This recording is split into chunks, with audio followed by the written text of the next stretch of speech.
My sister hijacked my graduation party mic, humiliated me with lies, then months later was dragged from court in handcuffs, screaming my name. My sister Claudia has been mean to me for as long as I can remember. When we were kids, she cut the head off my favorite stuffed bunny while staring me straight in the eye and remarked, "Well, now it's realistic. Bunnies die." If I ever got new clothes, she would borrow them without asking, return them dirty or stretched out, and laugh at my tears. My mother gave me a necklace for my 10th birthday that I had been wanting for months. The very next day, Claudia flushed it down the toilet during an argument and then gaslit me with, "You probably lost it. You're always careless. School was even worse." She would create stories about me, tell embarrassing lies to my crushes, and insult me in front of her friends. If I received decent grades, she'd accuse me of attempting to make her look stupid. If I struggled with something, Mom would tell everyone that I was slow. My parents consistently dismissed it as sibling rivalry. The standard, "You two need to get along. One day, you'll only have each other's speech." But I quickly discovered that my sister did not want to get along. She wanted me to feel embarrassed and humiliated. By the time high school came along, I had mastered the art of staying out of her way, but she kept digging at me. When I joined the debate team and began winning competitions, she insulted me as a desperate nerd attempting to appear important. When I was accepted to my ideal institution, she sneered, "Don't get too excited. You'll probably fail and come back." I was really looking forward to my high school graduation celebration. It wasn't only about the party. It was about finally appreciating something I'd worked for without Claudia in the spotlight. My parents agreed to let me host it in our backyard. I invited friends, instructors, and extended relatives. I spent weeks planning it, with fairy lights, a taco bar, and a music that I spent hours creating. Of course, Claudia was upset about it. She began with passive-aggressive statements. Why did she have a lavish party? I didn't receive one. She did, although she did not enjoy parties back then. It's only high school. Nobody cares. I'm going to be extremely bored that day. I told her straight up, "If you can't be nice, just stay out of the way." She smirked and added, "Don't worry. I'll make it memorable." That should have been my warning. Everything began out well on the celebration day. Then Claudia made her move. First, she turned up the music to ear-splitting levels and began playing songs she knew I detested. When I ordered her to stop, she said loudly to my guests, "Oh, sorry, I didn't realize the party dictator was here."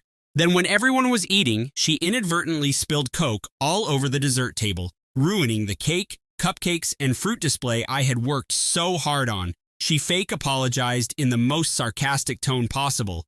"Oops, my bad. Guess we'll have to diet today."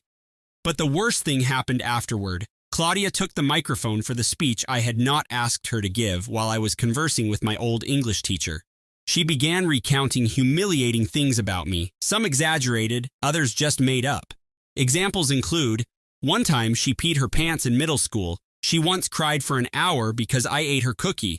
Don't worry, she's going to be a great college student if she can survive without Mom packing her lunch. Everyone laughed awkwardly, but I could feel my cheeks burning. I tried to take the microphone, but she yanked it away. That was when I snapped. I told her to go. She rolled her eyes and said, "Relax, it's just a joke. God, you're so sensitive." She walked away, but the harm had been done. The mood of the celebration was ruined. People kept attempting to console me, but all I could think was, she did it again. She couldn't let me have this one day. After that, I stopped speaking with her totally. I didn't respond to her texts, calls, or snarky apology, which simply said, "Sorry if you took it the wrong way." For the following 6 months, she tried to behave as if nothing happened. At family dinners, she'd sit next to me and ask about school as if we were closest friends. If I ignored her, she'd say, "Wow, still holding a grudge? You need to get over it." Then, over Thanksgiving, she made one last dig. "You're acting like I ruined your wedding or something. It was just a high school party." I gave her a straight face and responded, "It was my celebration. You ruined it on purpose. You've been tearing me down my whole life, and I'm done giving you access to me, and I intended it." I stopped inviting her to my events. I exited family group chats and informed my parents, if she's there, I'm not. Naturally, the guilt tripping began right away. My mother called last week and said Claudia was ready to talk. She put her on speaker mode without telling me, and Claudia's first words were, "So, are you done being dramatic?" I hung up right away and tossed my phone across the room, where it bounced off my dorm wall. My hands shook as I took it back up and blocked Claudia's number for the 15th time this week. 20 minutes later, my roommate knocked on my door, holding her laptop and wearing a strange expression. She showed me her Instagram messages, and there were 3 new profiles, all made within the last hour, sending her walls of text about how I was mentally ill and needed assistance. The usernames were made up of random integers, but the writing style was entirely Claudia. My roommate watched as I took screenshots of everything and saved them in the evidence folder I'd created on my laptop. The next morning in the cafeteria, she sat across from me and moved her plate away. She inquired if any of Claudia's claims were real, and I could tell she wasn't sure what to trust. I took out my phone and showed her the video Elisa had taken at my graduation party, which included Claudia's entire speech and my attempt to grab the microphone. Her expression changed from bewildered to scared as she watched. She stated my sister was very messed up and asked whether I had told anyone about it. That afternoon, I walked to the college counseling center and stood outside for 10 minutes before finally entering. The receptionist handed me an intake form, and I sat there staring at the section on family connections. There was a checkbox for familial trauma, and I hovered my pen over it for a minute before marking it. 3 days later, I was sitting in Dr. Moreau's office telling her about the plush bunny and how Claudia had looked me in the eyes while ripping off its head. I told her about the jewelry in the toilet, the graduation party, and everything else. She listened without interrupting, then said something that made my entire body feel lighter. She stated that what I had experienced was not sibling rivalry, but rather systematic emotional abuse.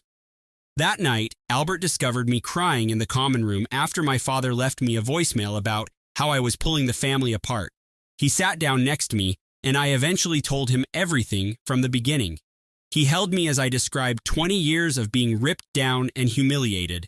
He said, "No wonder you flinch when people raise their voices." Later that week, I was alone in my room going through old family photos on my laptop.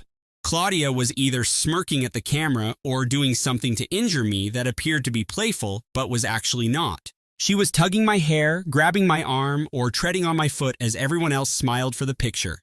How come no one noticed what was going on right in front of them?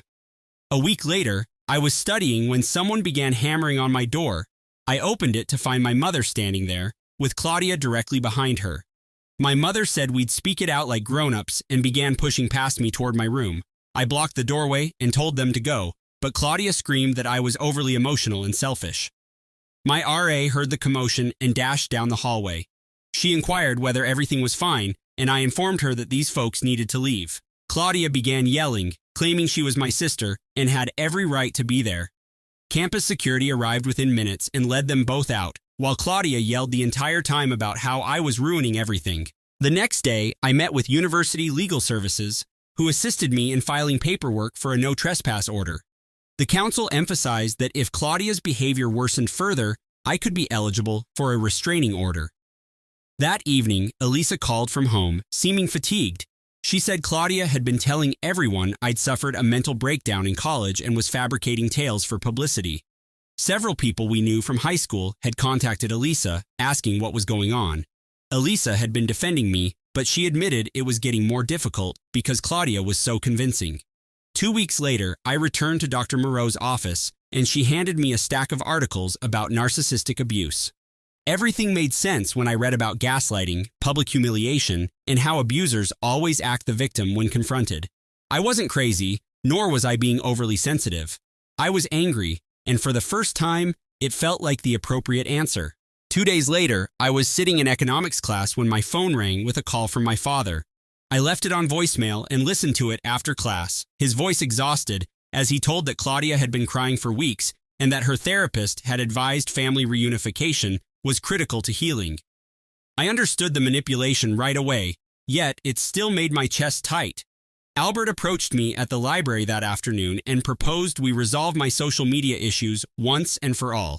We spent 4 hours in his dorm room building new accounts with fictitious names and maximum privacy settings, barring everyone who might be connected to Claudia. Her pals, anyone from high school who could leak information. I wonder what Claudia's thinking when she performs these things. Ripping the bunny's head off while staring at her sister appears overly deliberate for a child. Each block seemed like another brick in the wall between me and my former existence. Midterms and papers kept me busy for weeks, and before I knew it, it was almost Thanksgiving. My parents had been calling regularly, promising Claudia that she would be at her boyfriend's family dinner in Chicago and that I would safely return home. Despite my instincts screaming at me, I drove the 3 hours home, assuring myself it would be all right for just 2 days. I froze as I stepped in the front door with my overnight luggage, seeing Claudia sitting at the dining room table with her familiar sneer. My mother appeared from the kitchen, stating we needed to hash this out as a family. I turned around without saying anything, got back in my car, and went directly to Aunt Susan's house, 20 minutes away. Susan opened the door in her jammies, obviously astonished to see me standing there with my suitcase, but she drew me in and made coffee while I sat at her kitchen table. Over store-bought pumpkin pie, I told her everything, beginning with the graduation celebration and progressing back through years of agony. Her expression darkened with each anecdote until she eventually set down her fork and stated that she had always wondered why I was so silent at family gatherings. The travel back to college was lengthier due to holiday traffic. And when I got to my dorm room at midnight, I saw that my door was slightly open, despite the fact that I had secured it. Nothing was stolen, yet everything was incorrect. My diary was on a different shelf, my laptop was open when I had left it closed, and my dresser drawers were not fully closed. My skin crawled as I examined each nook, looking for minor clues that someone had touched everything. Campus security took a report, but without proof of forced entry or larceny, they could only offer increased patrols. 3 days later, I returned to Dr. Tier Moreau's office to describe the incident, and she assisted me in recognizing the pattern of escalation in Claudia's behavior, explaining that losing control over me was making her frantic. We spent the hour developing a comprehensive safety plan that included emergency contact information, documentation tactics, and particular routines for various eventualities. I was heading back from that appointment when my phone alerted me to an email from an unfamiliar address. The mail included old Instagram photographs that I removed months ago, modified to appear compromising, with my face superimposed onto other bodies in provocative postures. Although the content was brief, Claudia's writing style was instantly apparent in her threat to send them to my teachers. I went straight to campus police, who took the blackmail threat seriously and called up a detective who specialized in cybercrime. She stated that blackmail was a felony and that they could track IP addresses, officially launching an inquiry that afternoon with case numbers and evidence logs. A week later, I was studying in the library when my mother called, distraught and yelling that Claudia had told her I was attempting to have her arrested for nothing. She requested that I drop the charges immediately, claiming that I was wrecking my sister's future due to minor sibling squabbles, but I hung off while she was still speaking. Albert had been watching everything unfold and discussed my issue with his folks during their weekly video conversation. His mother, who worked as a social worker, encouraged me to spend winter break with them at their home near Cleveland. When I visited at their house 2 weeks later, his mother sat with me in the living room and softly validated what I'd gone through, marking the first time an adult had taken my side without making excuses for Claudia or attempting to reconcile. When I returned to university after winter break, the nightmares began immediately away. I'd have dreams of Claudia standing at my dorm room doorway, sitting in the back of my courses, or waiting outside my job at the campus bookstore. The dreams were so genuine that I'd wake up at 3 a.m. I had to check my door lock 3 or 4 times before I could even consider going back to sleep. My roommate began to question my well-being since I would get up several times each night to ensure the door was closed and the windows were fastened. The lack of sleep made things difficult, but I couldn't stop myself from double-checking everything. 2 weeks into the semester, Elisa texted me a slew of screenshots that made my stomach drop. Claudia had been emailing all of our high school pals on Facebook with a completely made-up story about how I had stolen money from our parents and developed drug problems in college. She claimed that I had been begging family members for money to maintain my habits, which was why I had cut her off. Most people who knew me didn't believe it, Elisa remarked. However, I noticed from the screenshots that some individuals were starting to ask questions and wonder if there was any truth to it. I was sitting in the library trying to focus on my chemistry homework when my phone called with an unfamiliar number. It was the detective who had been managing my case, and he had some news that made me drop my head on the desk. They traced the blackmail emails I'd been receiving to a coffee shop 3 blocks from Claudia's apartment. The security camera showed her sitting there with her laptop at the exact times the emails were sent, and the investigator stated that they now had sufficient evidence to proceed with charges. The next day, I met with the prosecutor at the courthouse downtown, and she explained what would happen next. She stated that Claudia would be arrested, followed by an arraignment in which she would enter a plea, and they would most likely offer her a deal because this was her first violation.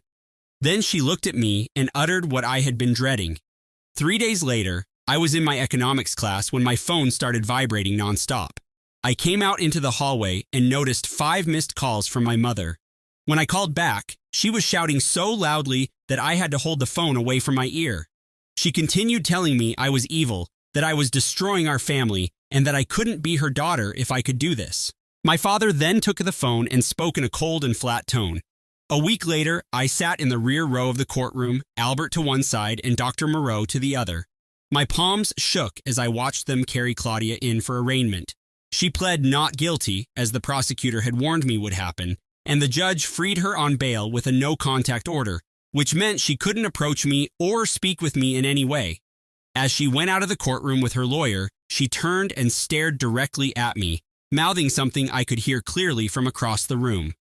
Aunt Susan contacted me that afternoon as I was walking back to my dorm. She'd been conducting her own research, speaking with cousins and other family members I hadn't seen in years. Claudia turned found to have been unkind to several of them, particularly the younger relatives. However, everyone was too terrified or embarrassed to say anything. Susan was compiling a pattern of behavior dating back to when we were young children, documenting everything individuals remembered. The stress of everything made it tough to concentrate on schoolwork. Despite knowing about the no-contact order, I would sit in class continually looking over my shoulder to see whether Claudia was present. My chemistry grade went from an A to a C in 3 weeks, and I couldn't focus long enough to read more than a page of any textbook. Dr. Moreau formally diagnosed me with PTSD at one of our sessions and suggested we meet twice a week to help me cope with everything. 2 weeks after the arraignment, I was doing laundry in my dorm basement when I checked my phone and noticed 3 new voicemails from my mother's number. My heart began beating because I sensed something was wrong. Mom never left voicemail messages. When I played the first one, I didn't hear Mom's voice. The prosecutor added witness intimidation charges the next morning when I handed her the voicemails. She played them for the court at an emergency hearing that afternoon, and he promptly revoked Claudia's bail. I stood on the courthouse steps, watching through the glass doors as 2 officers carried my sister away in handcuffs, her hands tied behind her back. I waited for remorse, sadness, or something to hit me, but all I felt was relief, like if I could finally breathe again after weeks. The next morning, a courier knocked on my dorm room door and delivered a hefty envelope from Brennan, Hayes & Associates, Columbus's most expensive law firm. My hands shook as I opened it and read the formal letter advising me to reconsider my position and warning me against irreversibly breaking family relationships, as well as implying that I could face legal action for defamation. Albert found me sitting on my bed 20 minutes later, still holding the letter, and promptly phoned the prosecutor's office while I sat there, motionless. The prosecution urged us not to worry because this was standard intimidation techniques, but I couldn't stop thinking about how my parents were spending thousands of dollars to protect the person who had been hurting me my whole life. A week later, Dr. Moreau set aside her entire afternoon to assist me in writing my victim impact statement, and each sentence felt like tearing glass out of my flesh. I wrote about the stuffed bunny, the Flushing necklace, the botched graduation party, and all the minor cuts in between that built up to 20 years of misery. She helped me find the words when I couldn't, sitting quietly as I cried through chapters describing how Claudia not only stole my childhood, but also attempted to destroy my future. That same week, Albert's mother called and officially welcomed me to stay with them for the summer, claiming their guest room was already set up and ready for me. Claudia went from cruel sister to criminal mastermind faster than someone failing chemistry class, which now appears to include our narrator, thanks to all of this drama. Breaking into dorms, making phony pictures, and committing coffee shop crimes. She sat with me in their kitchen and told me about her sister's decision to cut off toxic family members years ago, and how chosen family may be stronger than blood. And I accepted their offer, feeling as if I had finally found firm ground after months of tremors. Elisa had to testify in a deposition the next Tuesday, so she brought the video from my graduation party on her phone and showed it frame by frame to the prosecutor and Claudia's lawyer. The prosecutor contacted me later to say that was strong proof of a pattern of public humiliation and targeted harassment, particularly the point where Claudia seized the microphone as I tried to stop her. 2 weeks later, I was helping Albert's mother prepare dinner when we heard a hammering on the front door and my mother yelling that she knew I was inside. Albert's mother instructed me to remain in the kitchen while she answered the door, but I could hear everything as Marlene pushed past her and demanded to see me. When I walked into the living room, Marlene's face turned scarlet, yelling about Claudia going to prison and asking if that was what I wanted, my own sister in prison. When I didn't respond or move closer to her, she crossed the room in 3 steps and slapped me hard across the face, the sound reverberating throughout the home. Albert's mother quickly got out her phone and dialed 911, while Marlene continued to yell at me about family loyalty and how I was destroying everything. Within 10 minutes, the police arrived and arrested Marlene for assault, while I stood there with Albert's mother's arm around me, my cheeks still burning. I had to submit another police report at the station, and the detective informed me that family violence frequently worsens during legal proceedings, which did not make me feel any better about having to witness my own mother being handcuffed. The next day, I returned to my old home while my parents were at work to pack the few items I wanted to save. I sat in my former bedroom for the final time, gazing at every object and recalling how Claudia had smashed my jewelry box, torn my posters, stolen my diary, and read it aloud to her friends. I left the majority of it behind, taking only a few photos and my old debate medals before locking the door on that room and my life forever. A month later, the prosecutor called to inform me that Claudia had been offered a plea deal consisting of 2 years probation, required therapy, and a permanent restraining order, which I considered reasonable. But Claudia refused, insisting on going to trial because she wanted a chance to give her side of the tale. The prosecution said that narcissists frequently do this because they want to perform. They seek attention and the opportunity to play the victim in front of an audience. 3 days after our talk, a parcel addressed to me arrived at Albert's residence with no return address. Inside was my old plush bunny from when I was 5. Claudia had pulled the head off, and it was now badly put back together with black thread. The note simply stated, "Fixed it for you," and was signed Mom. However, it felt more like a threat than an apology or peace offering. Meanwhile, Aunt Susan had been discreetly documenting whatever she could find, rummaging through old boxes in my parents' attic and compiling a timeline spanning 20 years. She discovered elementary school report cards with teacher remarks regarding my withdrawn and anxious behavior with my sister. I found my old journals, which I assumed were lost. I found images of me flinching away from Claudia as a toddler. The pattern had always existed, scrawled in a dozen different handwritings by instructors, counselors, and coaches who had all sensed something was amiss but had never quite joined the dots. 2 months later, I decided to start something on campus that I never thought I'd have the courage to do. I reserved a tiny room at the student center and distributed brochures promoting a support group for persons who had experienced family abuse. The first meeting, I sat with my notebook and 3 seats arranged in a circle, watching the door and wondering if anyone would show up. A female named Ashley strolled in first, followed by a guy named Ben and another girl simply known as Kay. We sat for an hour, mostly looking at each other. However, at the end, Ashley was crying about her stepfather, and Ben was talking about his elder brother, who used to lock him in closets. By the 4th meeting, we had 12 participants and needed to move to a larger room. The prosecutor called me the following week to inform me that the trial date had been set for 6 months. I attempted to concentrate on my lectures, but when the notice that I'd have to testify arrived 2 days later, I threw up straight in my dorm room. Albert held my hair back as I heaved into the garbage can, and Dr. Moreau spent the entire following session reminding me that I was stronger than I realized and that I had already survived the worst part, bisses. Chelsea from back home spotted me in the cereal section at a supermarket shop near college. She drew me into a strong hug before I could move away, telling me how much my mother missed me and how she looked dreadful without me. The guilt hit me like a blow in the stomach, and I abandoned my entire cart right in the aisle. I drove back to my flat, crying so hard that I couldn't see the road. 2 weeks later, things worsened. Claudia's lawyer filed a motion claiming that because I was mentally unwell, my testimony should be invalidated. They wanted all of my therapy records, every single session with Dr. Moreau, and anything private I'd ever said. Dr. Moreau sat me down and described what was going to happen, how they would try to use my PTSD diagnosis against me, and how they would twist things to make me appear insane.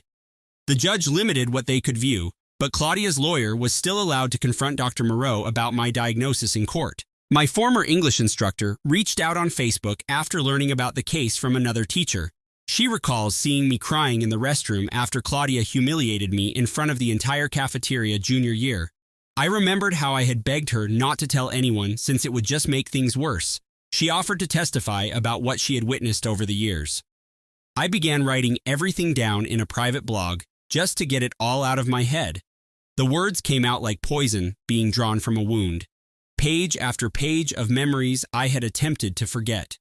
Albert read portions of it with my consent and then held me for an hour while I sobbed into his chest. A month later, my father sent me a letter through my lawyer. He was filing for divorce from my mother after she was arrested for assisting Claudia. He wrote that he had failed to protect me, but he still did not want Claudia to go to jail, that she was still his daughter, and that maybe we could all go to treatment together one day. I read it 3 times before throwing it away without responding. At our next meeting, the prosecutor showed me something that made my skin crawl. Security footage from a coffee shop near my hostel, the library, and the parking garage all show Claudia following me for weeks before the blackmail began. She'd been studying my calendar, calculating out when I'd be alone, and organizing everything like it was a sick game. The prosecution stated that the premeditation would make the allegations significantly more serious. I was sitting in my psychology course the next week when someone behind me laughed in a high, nasty tone that sounded exactly like Claudia. My chest tightened and I couldn't breathe or think, so I gathered my belongings and fled out of the room. I spent an hour in the bathroom attempting to calm my breathing, spraying cold water on my face and practicing the counting techniques Dr. Moreau taught me. 2 weeks later, I was sitting in Dr. Moreau's office, staring at this light bar she was holding while she discussed how EMDR could help with trauma memories. She shifted the light back and forth as I imagined Claudia pulling my bunny's head off, and my gaze followed suit, and I started sobbing harder than I had in years. But the memory felt different afterward, like if I was viewing it through thick glass rather than experiencing it again. Aunt Susan called Albert the next day, crying because she'd been discussing the trial with her daughter Sophia, and Sophia broke down and told her that Claudia had cut up her wedding dress with scissors the night before her wedding 6 years ago, convincing everyone Sophia did it herself during a panic attack about getting married. Sophia had been in treatment ever since, believing she had experienced a breakdown, but now she knew Claudia had done it, and she wanted to testify, and Aunt Susan kept saying how sorry she was for not believing me. My scores began to improve after I discovered out how to compartmentalize legal information in my mind during class. And my economics professor approached me after I aced the exam and offered me a research assistant position for the following semester, which felt like the first typical positive thing to happen in months. A month later, the pre-trial hearing began. Even though I didn't have to go, I read all of the transcripts online, and Claudia's lawyer was attempting to get the whole thing thrown out, claiming it was a family issue rather than a criminal matter. However, the judge stated that the evidence of premeditation and the gravity of the conduct plainly placed it in criminal territory. I was headed to my statistics class on Tuesday morning when campus security hurried past me into the humanities building. I followed and noticed Marlene standing there with a huge poster board banner that stated, "Forgive your family," while students took pictures with their phones. Security seized her arms and she began screaming that I was hurting our family and that God would punish me for turning my back on blood. They carried her to their car as she continued to yell, and I subsequently found out she was detained again for breaking the restraining order. That delivery with the old rabbit appears to have arrived at the perfect time, just after Claudia rejected the plea agreement. Makes me question if Marlene is indeed behind it, or if someone else intended to convey a warning about what's to come. 2 weeks later, the prosecutor summoned me to prep sessions, where she forced me to practice answering questions while pretending to be Claudia's lawyer in an attempt to make me appear insane or malicious. And she kept interrupting me when I became too upset, urging me to take a deep breath and respond with facts. At one of these meetings at the courthouse, I came across a woman named Ashley crying in the washroom. And when I inquired whether she was okay, she claimed her sister had tormented her for 20 years and she was finally filing charges. And we exchanged contacts and began chatting every day because she understood what it was like when everyone told you to just forgive your family. Albert found a USB disk in a box of my old belongings from home, and when we plugged it in, it brought up all of my childhood home videos. And in every single one, Claudia was doing something mean while smiling at the camera, such as pinching me hard enough to make me cry, stepping on my toys, or pulling my hair while my parents were filming birthday parties or Christmas morning, completely focused on the camera and oblivious to what was going on right in front of them. Claudia's lawyer told the Columbus Dispatch a week before the trial that I was a troubled young woman looking for attention and fabricating stories about my loving sister. And by lunchtime, it was all over social media, with high school students taking sides. My campus support group also commented on the post, sharing their own stories of abusive siblings. Albert's mother, who works in social services, began calling around and located 3 different therapists who had treated people at Claudia's previous workplaces for workplace bullying. While they could not violate confidentiality to testify, they all admitted off the record that Claudia had a clear pattern of targeting one individual at each employment until that person departed or had a breakdown. Even though the therapists could not testify directly, the prosecutor stated that this information would help prove a trend. 2 weeks later, we were seated in the courthouse for jury selection, and I watched as person after person was grilled about their views on family. One woman was promptly removed after saying that families should always forgive one another regardless of what happened. Another guy was cut for saying that siblings argue all the time and that it is normal, so he was also cut. The prosecutor wanted people to understand that family members, like anyone else, may be abusers. Dr. Moreau scheduled an extra session for me 3 days before the experiment began, and something simply snapped while we were talking. I realized I'd spent my entire life keeping my folks from realizing how horrible things were with Claudia. I never told them the worst stuff since I didn't want to raise difficulties or force them to choose sides. I was so busy trying to be the good daughter who didn't make a scene that I let Claudia slowly ruin me. The night before the trial, I was in my hotel room with Albert, reviewing my notes, when my phone called from an unknown number. I answered, and my father's voice was slurred and inebriated, stating he wished I hadn't been born since none of this would have happened to their family. Albert grabbed the phone and hung up, leaving me shivering. The next morning, Elisa arrived at my hotel after flying in from California, where she had moved for employment. We remained up late that night, reading through our old yearbooks, and she pointed out photo after image of me attempting to avoid Claudia at school gatherings. She remembered how professors would assume we were just sisters when I would arrive to class with red eyes from sobbing. The first day of trial began with opening statements, and I felt awful watching Claudia sit there in this conservative gown she had never worn before. The prosecutor presented dates and examples to demonstrate 20 years of escalating abuse, but Claudia's counsel continued to refer to it as sibling rivalry that was exaggerated. Claudia genuinely dabbed her tears with a tissue, as if she were the victim here. The next day, they showed the graduation party film, and some jurors shifted uneasily in their seats as Claudia grabbed the microphone. Her counsel objected repeatedly, claiming that it was prejudiced, but the judge allowed it to be used as evidence of pattern conduct. During lunch recess, I was returning from the restroom when I noticed Claudia in the corridor. She looked right at me and flashed this charming, phony smile before mouthing the words, "I love you, sister," with a mocking look in her eyes that made my skin crawl. I had to hurry to the restroom and puke up. On day 2 of the trial, they called me to testify, and I sat in the witness chair, attempting to keep my voice firm. I told them about the bunny when I was 5 and how she looked me in the eyes while pulling off its head. I mentioned the necklace she flushed, the clothes she damaged, and the rumors she started. My voice only cracked once when I described finding my bunny's head in my backpack at school the next day, exactly where she had put it. Several jurors appeared to be upset by the story. Then came cross-examination, and Claudia's lawyer pressed me hard. He claimed that I was jealous of my successful older sister, as well as vengeful and possibly mentally unstable. He kept attempting to twist my remarks, but I just kept responding, "That's not true," and sticking to the truth as Dr. Moreau had taught me. He asked why I waited so long to report anything, and I explained that my parents had always told me it was just sister stuff. After I finished testifying, they called my old English teacher, Mrs. Keller, who had driven up from our hometown. She produced an old teaching diary in which she had written notes about finding me crying in the hallway on several occasions, always after seeing Claudia. She had dates and details regarding her concerns written down from years ago. The prosecutor called my cousin Monica next, and she looked so little as she walked to the witness stand, her hands quivering as she grabbed a tissue.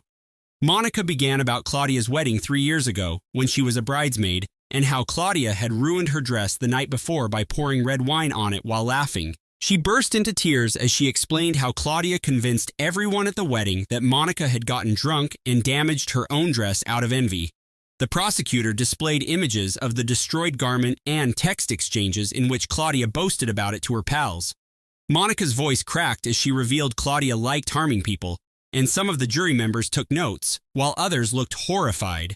After Monica stood down, the cybercrime detective entered the stand with a large folder of evidence and began outlining the internet harassment campaign in detail. He showed me IP addresses tracked back to Claudia's devices as well as timestamps, demonstrating she had been sending me abusive texts at all hours for months. My images were manipulated horribly on the bogus social media accounts she made, and she put them on sites I can't even explain. The detective demonstrated how complex and organized everything was, including spreadsheets that tracked when to deliver messages for maximum psychological impact. During the lunch break, I was sitting alone in the hallway when my father stepped up, appearing as if he had aged 10 years since I last saw him. His suit was creased, and his eyes were red as he stood there staring at me before apologizing and admitting that he realizes what she is now. I didn't forgive him, but I nodded because what else could I do, given what had happened between us? When court began that afternoon, Claudia finally took the stand in her own defense, dressed in an innocent white frock as if she were a victim. She burst into tears and claimed I'd always been jealous of her and was making stuff up to get attention because I couldn't tolerate being the less successful sibling. Her lawyer asked her simple questions, and she responded with a beautiful voice I'd never heard her use before, blotting away phony tears. The jurors seemed to believe it until the prosecutor began cross-examining her and asking about the video from my graduation party. She tried to deny it at first, but when he showed the video of her uttering that horrific statement, her entire expression transformed. The prosecutor kept pushing and presenting evidence, and Claudia eventually snapped and screamed that I deserved it because I was constantly trying to make her appear bad. The entire courtroom fell silent, and I noticed jurors slump back in their seats as they finally saw the genuine Claudia beneath the act. The following day, character witnesses testified, and my teachers described how I had been a decent student who suddenly began missing courses when the harassment began. My manager at my university job remembered finding me crying in the storage area several times, and Albert mentioned the night terrors I was experiencing. Elisa gave me texts in which I begged her to help me find out what I had done wrong to make Claudia so angry. That night, back in my apartment, I couldn't sleep and kept replaying Claudia's testimony in my thoughts. Even though I knew the truth, the ease and convincingness with which she lied made me doubt myself at first, because that is what years of gaslighting do to you. I stared at the ceiling till morning, reflecting on how she had almost convinced me that I was the problem again, just like when we were kids. The fifth day of trial was dedicated to closing arguments, during which the prosecutor detailed the progression from childhood bullying to criminal harassment and stalking. He displayed a timeline of how things worsened after I severed touch, emphasizing Claudia's lack of remorse despite overwhelming proof. The defense lawyer contended that family dysfunction and sibling rivalry had gotten out of control rather than criminal action that required jail time. While the jury deliberated, I sat in the corridor with Albert holding my hand, Elisa on the other side, and Aunt Susan across from us. 20 years of facts suddenly making sense must be like discovering that your childhood house was constructed on a poisonous waste dump. Explains a lot, but doesn't make it any less dreadful. Susan glanced at me and said, "Whatever happens, you've already won by breaking free." I wasn't sure I believed her yet. We'd been waiting for 2 hours when we heard shouts from outside, and security officers rushed past us to the courthouse entrance. Marlene had returned, violating her restraining order once more, and was yelling at reporters that I had destroyed our family while attempting to push through security to get inside. The guards held her arms as she attempted to spring at me through the doorway, shouting that I was a liar who had turned everyone against them. The officers arrived within minutes and detained her for violating the restraining order, while the bailiff instructed us to return inside. We spent the remainder of the day sitting in the corridor, waiting for news, but none came. The next morning, the prosecutor found us in the same position and informed us that the jury had requested to examine the graduation video and all of the cybercrime evidence again, indicating that they were taking it seriously. I couldn't eat anything, so Albert kept bringing me water that I couldn't drink as we watched other cases being handled and resolved around us. Dr. Moreau arrived around noon and sat with us for a bit, telling me that whatever occurred, I had already won by standing up to them, that Claudia no longer defined me. Something about hearing this made me understand she was correct, since for the first time in my life, I was not afraid of my sister. The third day began the same way, with us sitting in those rough plastic chairs when the bailiff appeared and announced that the jury had returned. My hands began to shake so badly that I could barely stand up. As we returned to the courtroom and saw the jury take their places, the foreman stepped up carrying a piece of paper, and I gripped Albert's hand so tightly that I thought I'd break it. Guilty of all counts, including harassment, blackmail, and witness intimidation. Claudia's expression changed from smug to astonished to absolute wrath in roughly 3 seconds. The judge began discussing scheduling, but Claudia sprang up and lunged across the defense table at me, yelling that I had ruined her life. 2 court officials apprehended her, but she continued to fight and kick, making threats about what she would do to me if she got free. The judge pounded his gavel and added contempt of court to her charges as she was carried out, still screaming. He set sentence for 6 weeks later, and the prosecutor indicated that with multiple felonies and her current behavior, she faced 2 to 5 years in prison. Outside the courts, reporters waited, and I gave them a brief statement about how I hoped this would help other abuse survivors seek justice, even if the offender was family. Then we proceeded to Albert's house, where I just broke down and screamed for what seemed like hours while his mother made tea and his father ordered pizza, and they just let me weep. My support group hosted a modest celebration for me the following week, and one woman stated I had given them all hope that they could stand up to their own abusers. A week later, I received a letter from Aiden with a check for my whole education fund, which Marlene had attempted to withdraw before the restraining order was issued. He wrote that he had moved out, filed for divorce, and began therapy, and that he was aware that he had failed me but was working to improve. 6 weeks later, we returned to court for Claudia's sentence, and she received 3 years in prison, 2 years probation, and required psychological treatment. She had to be forcefully hauled out of the courtroom, yelling that I would pay for this and that she would make me sorry when she left. The prosecutor filed for a permanent restraining order that same day, and the judge granted it right away. Claudia could never contact or come within 500 feet of me again once she was released from prison. If she broke it, she'd be sent back to jail. I could now breathe without looking over my shoulder. During our following appointment, Dr. Moreau helped me comprehend how I really felt.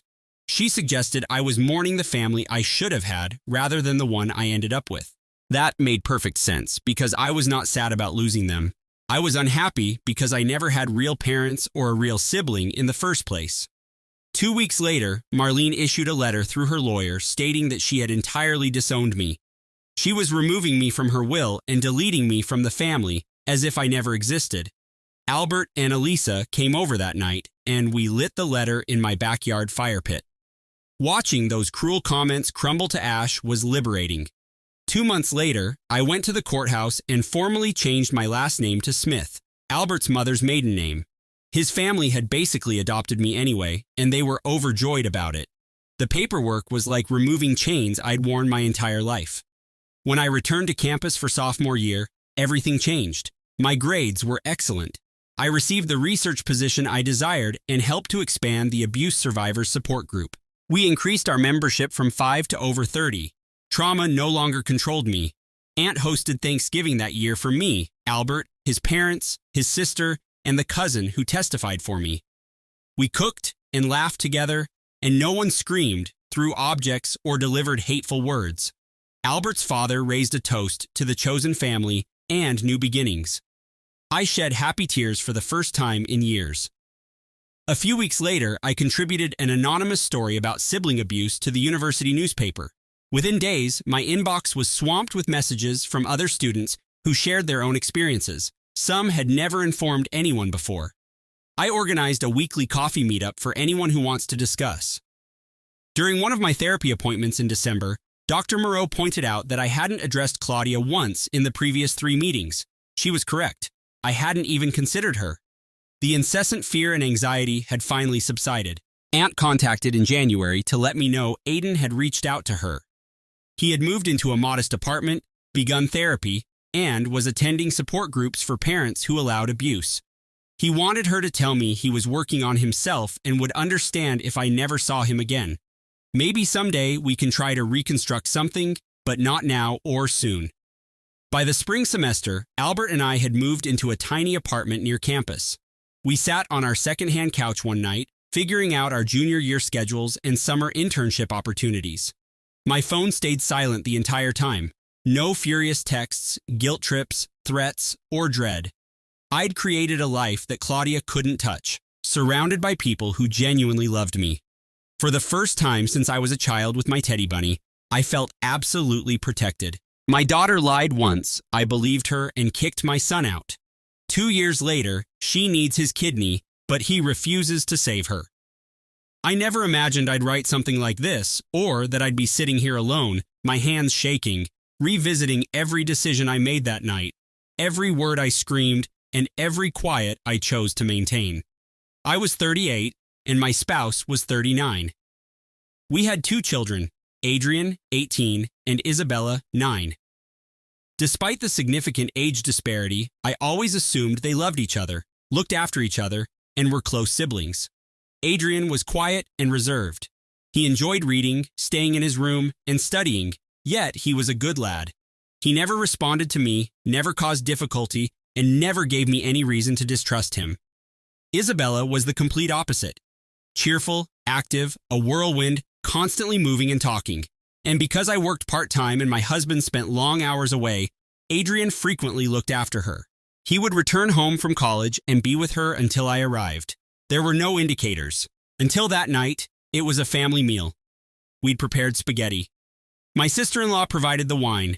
My nephews were playing in the living room. My husband, my children, and I were all at the table, along with a couple of cousins. Nothing unusual, nothing out of the ordinary. And then Isabella spoke it plainly, without drama or tears, like if the neighbor's dog had bitten her.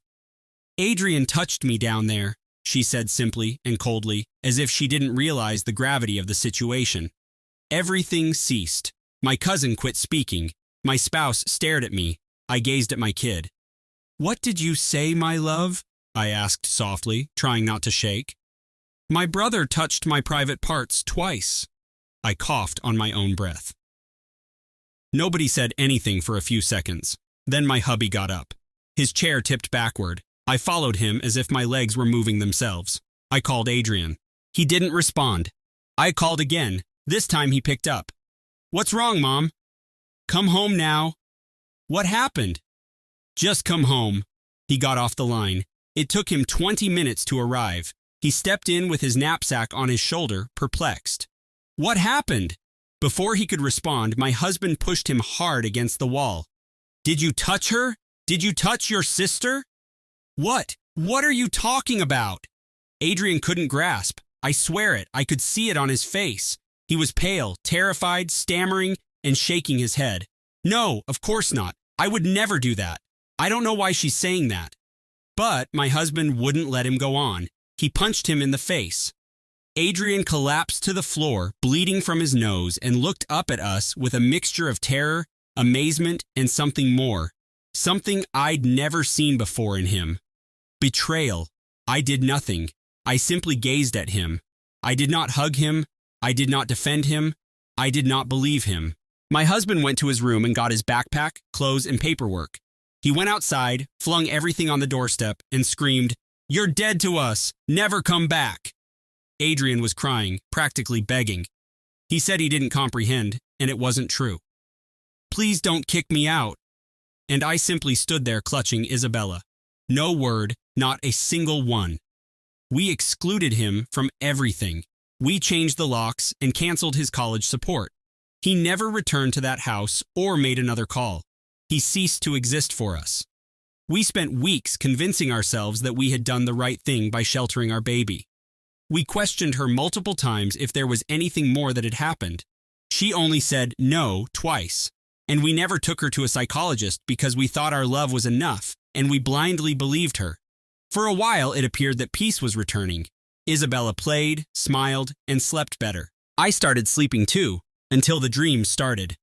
I would see Adrian on the floor, his face bleeding, his eyes wide, gazing at me, his mother, and asking, why? Because I didn't inquire, I didn't doubt, I simply acted. That was the night I completely destroyed him. Months have passed since we kicked Adrian out. Months of silence, denial, and thinking we'd done the right thing. Isabella smiled again, playing. She even mentioned that she felt safer today. I viewed that as a sign that we had acted appropriately. My husband never brought up Adrian's name again. Whether I indicated that I missed him or inquired whether we knew anything about him, his expression would freeze me from the inside. Adrian didn't exist for him anymore. Until that Saturday, Isabella was on her way to art class. An elder cousin was driving her. It was a calm afternoon. I was folding laundry when the phone rang. I don't recall much of the call. Only a few words remain in my ear. Accident, head-on collision, ambulance, one person killed.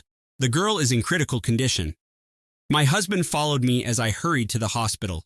We arrived as she was being brought to the ER. There was blood. There were shrieks. Doctors were scurrying everywhere. I saw her pale, unconscious little face covered in tubes. For a little moment, the world fell silent again. My niece was killed in the impact. Isabella lived, but only barely. The diagnosis was straightforward: serious damage to her left kidney, several internal hemorrhages, and contusions. She would require immediate surgery, most likely a transplant. The physicians advised us that time was of the essence and that we should be prepared for the worst. We spent days in the ICU. I never left her side, sleeping on a chair and refusing to eat. I simply stared at the machines that kept her alive. My husband became a statue. He didn't speak or cry. He was simply there. One night, Isabella opened her eyes. She was weak. She couldn't speak clearly, but she recognized me. She gave me a small grin and asked, "Mom, do you think there is a heaven?" My throat tightened. "Yes, my love, of course there is." "And do you think bad people can go there if they're sorry?" "Why do you ask that, sweetheart?" She took a break. Her gaze grew far away. "Because I did something very bad. Something exceedingly awful." I felt my stomach drop. "A few months ago, I lied to you. I lied about Adrian." I didn't speak. "What? What did you lie about?" "I made it up, Mom. The part about him touching me. It wasn't true. I was just angry because he wouldn't let me use his tablet. I wanted to punish him. I thought if I said something, I don't know. I didn't think all of that would happen." Then I became afraid and didn't know how to convey the truth. Her eyes flooded with tears. Mine had already overflowed. "I killed my brother," she replied, sobbing. "And now I'm going to die too." I clutched her as if I might draw her soul into mine. "Don't say that. You're not going to die. Forgive you. I'm right here with you." But inside, a fracture was tearing me apart. Not for her, but for him, Adrian, for his expression on the floor and his quiet. That night, I returned home. I dragged myself like a dying beast. I told my hubby everything. He was calm. He didn't say anything for several minutes. Finally, without looking at me, he murmured, "We're not going to judge her. What's done is done," and walked away. His apathy hurt me more than his fist that night, but I couldn't take the stillness any longer. In the early hours of the morning, I looked for Adrian. His phone number was disconnected. I found him after searching social media platforms. A profile image without a face indicates a semi-abandoned account. I emailed him, "Hi, it's me. Please just read this." He did not respond. I waited 1 day. 2. On the third day, I sent an additional message, long and painful. I informed him about the accident, Isabella, and the confession. I told him I wasn't expecting him to forgive me. I just wanted him to know Mom wanted to see him, that she didn't have much time, and that we weren't asking for anything else. Hours later, a response.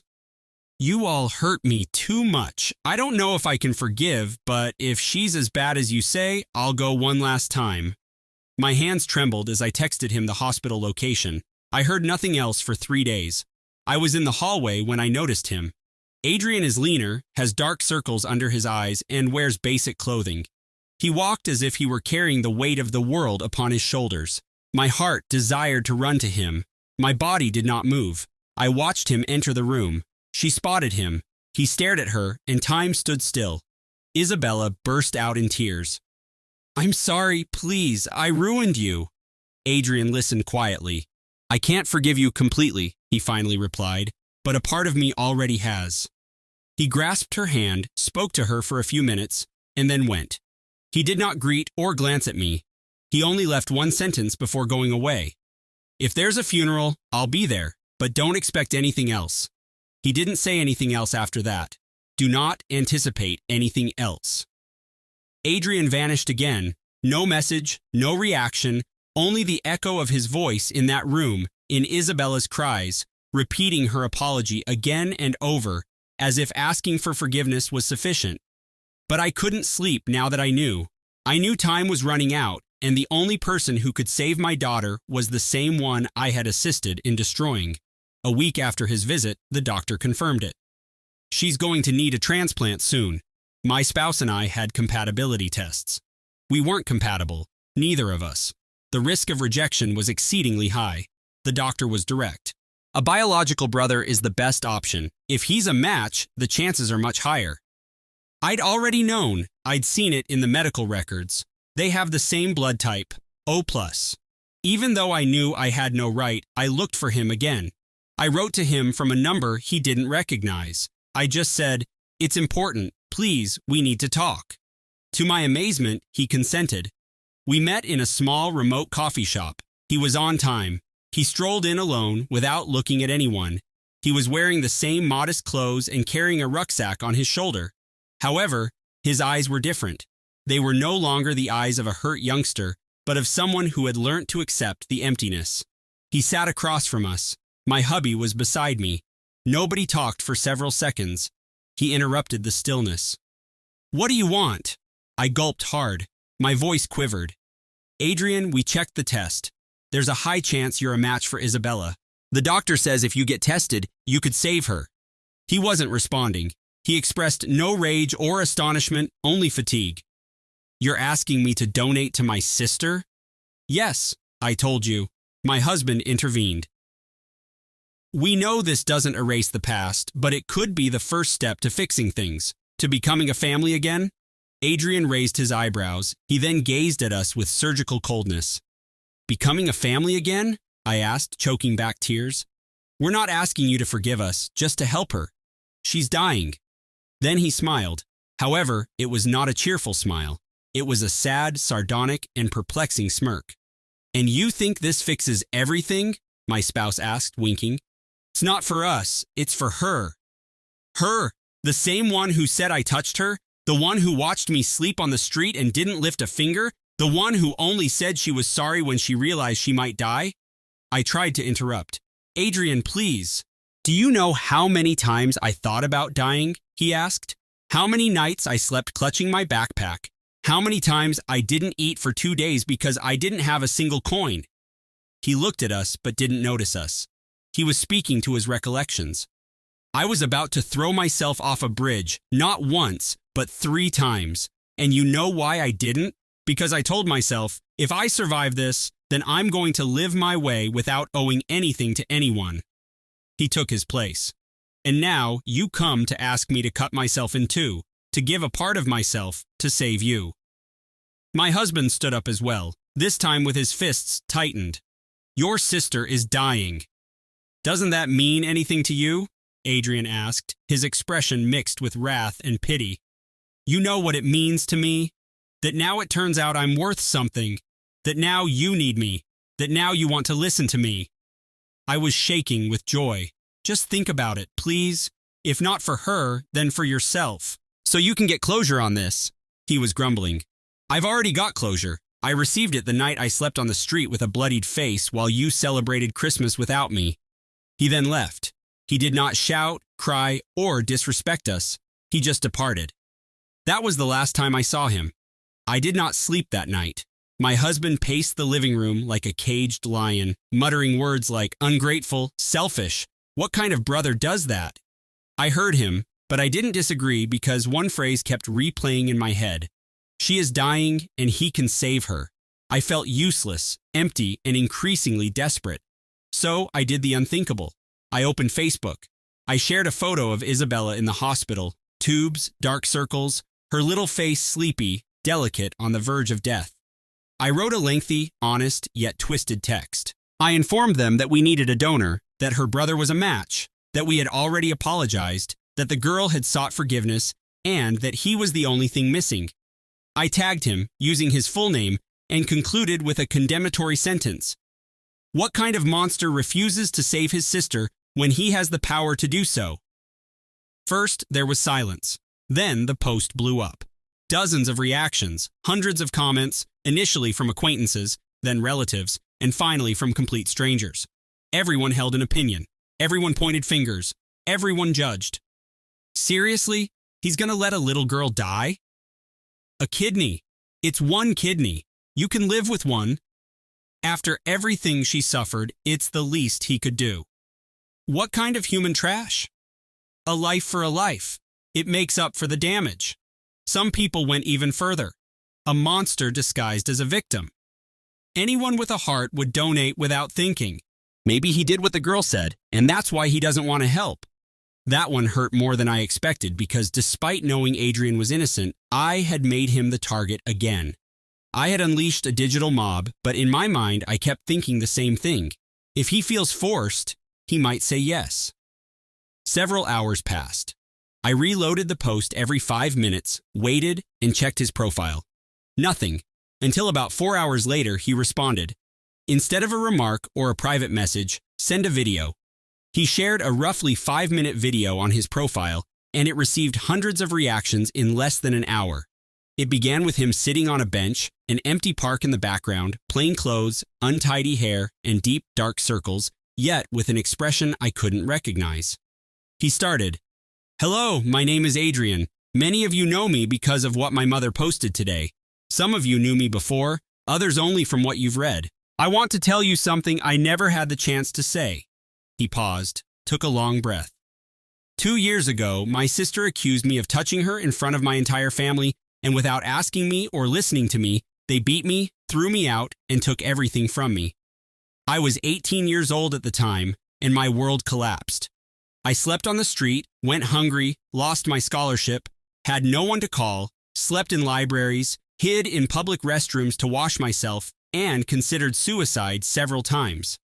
He then presented a recording from his phone. It was a talk with Isabella in the hospital. Her crying, confessing, pleading for his pardon, claiming she made it all up, that she had wrecked him, and that she did not deserve his forgiveness. Then he looked back at the camera. I saved this recording not for revenge, but because I knew that one day someone would try to turn me into the villain again. He took a break. His voice cracked.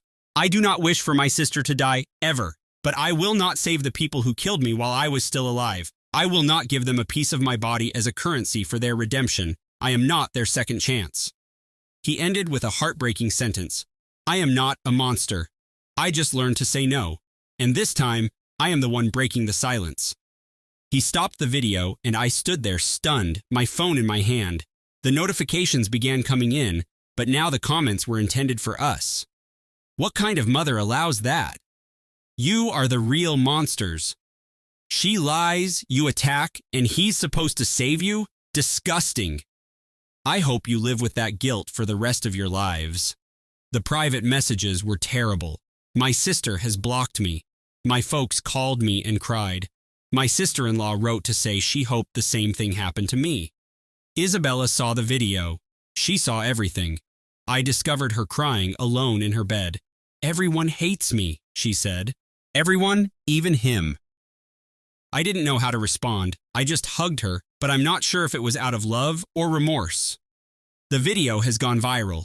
In less than 24 hours, Adrian's post was shared on Facebook groups, Reddit, TikTok accounts that collected family confessions, and even Twitter threads arguing whether he should give the kidney. It wasn't only our narrative anymore. Now everyone had an opinion. The majority supported him. Some argue that forgiveness does not force you to sacrifice yourself. Others replied, a kidney doesn't pay for a ruined life. And many simply said what I couldn't ignore: they deserve it. Isabella, who had before been just another victim in a hospital, was now viewed as a manipulator and liar. The phrase false accuser began emerging in the comments. One that cut me like a dagger was, let her die, just as she almost killed her brother. I had to erase the message, but it was too late. The damage had been done, but Adrian was not finished. A day after the first video, he posted another. This time, he wasn't speaking in the park. He was sitting at a table holding a piece of paper in his hand. I've received a lot of questions, and the most common one is, why can't you just forgive? I'm going to try to explain it without anesthesia. His voice was calm, tired, and precise. I was accused of child abuse. There was no trial or proof, just a phrase shouted aloud, and that was enough. I lost my house, my schooling, and my name. I became a pariah, and no one wanted to be near me. Have you ever attempted to rent a room with the rumor that you abused someone? Have you ever tried to find work with a stain you can't erase, even if it's a lie? He held up a document. His medical records from a year ago show that he was treated for suicidal ideation, severe depression, and starvation. The first time I slept under a bridge, it was raining. The second night, I thought about swallowing all the pills I had. The third, someone spat on me in the street. He yelled, "Child abuser," at me, and I had no one to call. He put the document on the table. I don't need you to understand me. I just need you to listen. I don't want revenge. I do not wish for my sister's death, but I will not offer myself up as a martyr for a family that buried me alive. He picked up a photograph. It was of him and Isabella when she was a small child. They were smiling. His hand was shaky. I loved her. She was my sister.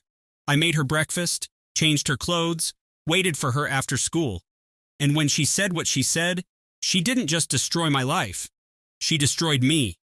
He tore the photograph in half. He remained silent for a few seconds. My kidney is not a currency of redemption. I am not the cure for anyone's guilt. I will not donate, and I will not apologize for it. He ended the video with a line that felt like a bullet. If you look for me at the funeral, I'll be in the back. Not to comfort, but to watch what you built and left to die. He put the camera away. I vomited after seeing it. That is not a metaphor. I practically vomited in the hospital bathroom, from terror, remorse, and the fact that I could no longer hide. When I returned to the room, Isabella was awake. Her eyes were inflamed. She didn't say anything, only said, "Does he hate me?" I didn't know what to reply because I had no idea how he felt, only what I had done and what was coming. The doctors informed us that her condition was deteriorating, that the days were numbered, that there was no longer time to wait for regular donors, and that Adrian remained the most compatible candidate. But he had already mentioned that there would be no donations. That night, my spouse burst. "Damn selfish, ungrateful bastard, let him rot wherever he is." I tried to calm him down, telling him that cursing would not help. "And what do you expect me to do? Applaud him for letting his sister die?" He isolated himself in the kitchen and smashed a dish. I sat alone. In solitude, I grieved as I glanced at images on my phone of them as children when they were innocent. I cried like I never had before because I knew Isabella was going to die. And it wasn't due to a shortage of kidneys. It was for something far worse, a family's refusal to listen, believe, and love unreservedly. The room smelt like disinfectant and sadness. Isabella was unconscious and linked to more machinery than her body. Her skin was nearly translucent. Every time the alarm went off, I held my breath. The doctor would come in, check, change something, and depart with the same expression. Containment, not solution. Only waiting. The donation list was not moving. The compatibilities were minor. The chances are nearly negligible. And Adrian was gone. After his second video, he vanished entirely, deleting his social media accounts, changing his phone number, leaving no trace. Nobody knew where he was. And to be honest, I wasn't sure I wanted him found. Not for his sake, but because I was concerned about what my husband would do if he ever saw him again. The days passed like sluggish blades. The hateful messages were no longer visible. They were now private. Some wrote to wish me strength. Others would tell me I deserved every moment of pain. A woman I didn't know sent me a message. "Proud of yourself now? You raised a daughter who lied and a son you destroyed. I hung up the phone. I did not switch it on again. One morning in the early hours, the doctor summoned us. The sentence was direct. Prepare yourselves. She's no longer responding. It's just a matter of waiting for the moment. I walked out into the hallway. I slid from the wall to the floor. I did not cry. I just hugged my knees. My hubby didn't say anything. He was pale and shocked. He was not the same person who had beaten his son that night. He was a broken statue, waiting to be crushed totally. I returned to the room. I grasped Isabella's hand and whispered, "I'm here, my love. Mommy's here." There was no response, just a continuous beep from the cardiac monitor. I closed my eyes and prayed for the first time, not to a god, not for a miracle. I asked for time, just a little more, just a bit more. A day later, we got a letter with no return address. There is no name, only a sheet of paper folded in 3. It came from Adrian. "Don't search for me. I'm not going to change my mind. I don't want her to die, but I won't take part in a forced redemption play." Isabella lied, and you believed her. I was sentenced without a trial, and all I wanted for was to be heard, which no one granted. So don't ask me to give you my body now. You've already taken my soul. They believe death redeems, but I died 2 years ago. Her end is not my fault. It is an echo of her origin. I hope you find peace, but don't search for it in me. There was no signature, only a photo of him smiling from years ago when he still considered us family. Isabella died a week later. There were no screams or warnings, just a flat tone and a straight line across the screen. My husband collapsed. I did not yell. I did not cry. I just held her until they removed her out of my arms. The funeral was modest and frigid. The majority of the family had withdrawn themselves, some out of shame and others out of hatred. Nobody knew what to say to us. And Adrian, he did come. He arrived in quiet, sat in the rear, did not cry, look at us, or approach the casket. Finally, he rose up, left a single flower, and walked away silently. Today, I'm writing from a silent house. My husband no longer speaks. He spends his days watching television with the volume turned off. I stroll through the empty rooms with my daughter's clothes still folded on her bed. Every now and then, I look back at her last photo when she was still breathing and had a chance. And I think of Adrian, of his words, his broken stare, of what we did and did not do. And I remind myself, death does not come alone. It carries remorse and memories with it. And neither can be buried. One suggestion: I read your whole story. I sat in silence and could only think, what an insane mother. You literally killed him in life and then you expect him to save you. After you took everything from him, now you're asking for an organ. If I were him, I wouldn't have given it to you either. In fact, I'd be in the line of people spitting in your face. I hope his gaze haunts you until your last day. 2 further comments. You left him without a home, without food, without emotional support, without a future, and you wanted him to risk his health for you. How can you even ask why he didn't want to donate? The answer is obvious and painful, because you killed him first. A 3rd comment. Your story is the closest thing I've read to a slow-motion murder. Adrian died when you threw him out on the street like trash, and now you're crying because he wouldn't save the one who lied. Did it not occur to you that every time he saw his sister, he was reliving the trauma, the nerve, the ego, the total lack of humanity? A 4th comment follows. The way you minimize everything you did is terrifying. My husband hit him. It sounds like you're saying he spilled his coffee. Your son was physically assaulted, thrown out, abandoned, and vilified by everyone. And you recount it as if it were an uncomfortable anecdote. What kind of emotional psychopath are you? The 5th comment is, you know what the worst part of all this was? That your daughter confessed she lied and you still decided to use her tragedy to manipulate your son again. You learned nothing. You just changed tactics. First it was guilt, then fear, then public blackmail. You are the nightmare of any human being with a mother. The 6th comment, I refuse to feel sorry for you. You made your son's life impossible, then you tried to paint him as a monster for not donating a damn kidney. You used him like a piece of meat, and when he said no, you tried to manipulate the entire internet. How shameful! What moral depravity!